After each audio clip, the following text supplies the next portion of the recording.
Mr. Salvatore. I have a comment, then I'll have a question. Wow, what an introduction to city politics. Thank you, Mr. Mayor, from a freshman councilman for putting a bond on our second meeting. You want to change, boss? Yeah. I need to state for the record, I am not against fixing issues related to educating our children. I am not against fixing our roads and bridges and all the other items that come on this bond. The problem is that maybe there is no true orientation to municipal government and what to expect. We really bring to this dais our experience in life and business. I've never been asked to put together a capital budget proposal without ensuring that the detail was there, especially because once I presented it to my executive management, they went on and presented it to the board of directors. I kind of see us as that, the board of directors.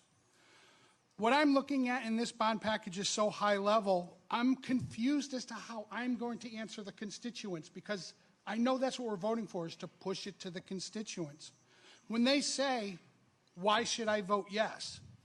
Is trust me, vote yes good enough? Will my road be paved? I don't know. We don't want to give out a list because things change. Is that by design that we don't get details? Is that normal? There's some up here that I've spoken to that said, that's how it's done, Frank. Get used to it. But I'm left wondering, is business as usual equivalent to business as it should be? We've been forwarded letters from the legislative assistant from constituents who say, just pass it. We need to do it for our kids. I get that. I get emails, and I've gotten messenger messages from constituents who are telling me they're uncomfortable with the lack of detail. And they would like to list the roads. I tell them they can't get it. Unfortunately, from what I've heard and seen, there's a propensity for letting things ride. I looked at a note before I came here tonight, and a former city councilwoman wrote me a note when I got elected, and she said, Gino Arconti told me something on my first night, my first term as a councilwoman. He said, as a council member, your job is to represent the interest of your constituents and keep an eye on the mayor, keeping him honest. Now, that was a former mayor saying that. I just didn't say that, okay? Yeah. In the end, I believe more transparency without pigeonholing the executives is a good thing. I don't think asking questions is politics, okay? I need to be able to guide my constituents. So my question, and I'm going to assume it's going to go to Mr. Idarola, is from one of my constituents who actually posed a question tonight but could not be answered to in the public portion. So I'd like to ask, City Infrastructure Project number 4, is there any detail that you could give us on the initiative so that I can answer that constituent? Because she posed that to me, and she posed it here tonight. What's the heading, Mr. Salvatore? Yeah. Just read the heading. Number 4 is the green initiatives. Yeah. Go ahead. We did review this at the workshop, by the way. I have every file I own on this bond with me.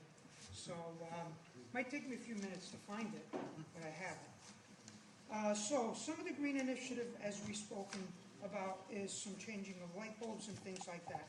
We are also looking at police station RTU units replacement with high efficiency gas fired with heat recovery. So we're getting the biggest bang we can for that unit replacement. It's about $1.2 million. There's also steam trap replacement in various schools. If our steam traps don't work right, the condensating water doesn't get back to our boilers. It screws everything up. Sometimes you actually get what's called a water-bound system, and you get no heat in certain areas of classrooms. So that is an initiative, about $750,000. Quite a bit of that work is in the high school. Very big system.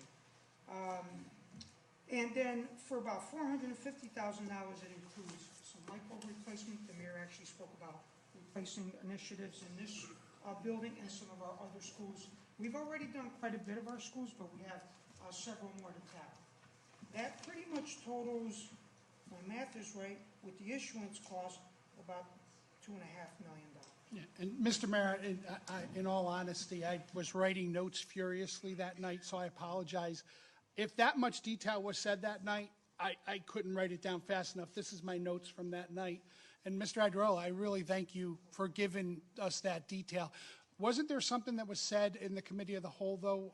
Did you just say something about some of this stuff is actually going to pay back, right? We're going to get refunds back on some of this, right? And Pay off. Yeah. the net savings alone from the reduced energy, reduced use of gas is going to make this a no-brainer. Some of the payback on these are literally within like 4 to 5 years. Yep. Thank you. So I'd like to reiterate, these questions help us get to yes, okay? And I'm learning on the fly here. And I realize that, there may not be as much detail and I have to write faster. I thank you very much, Mr. Idarella. Well, you don't. Just reach out. Yeah, you don't have. I got you, and I work out of town, and it's hard to me to be able to get in, and you guys are here 4 days a week, so that's my issue. Send I an get email. it. There's something called email. Yeah, well, I will give you my private cell phone number, Come on, Frank. such as I've done with, actually, I think almost all you guys have. my number. tonight has been met. Thank you. Thank you for your thoughts.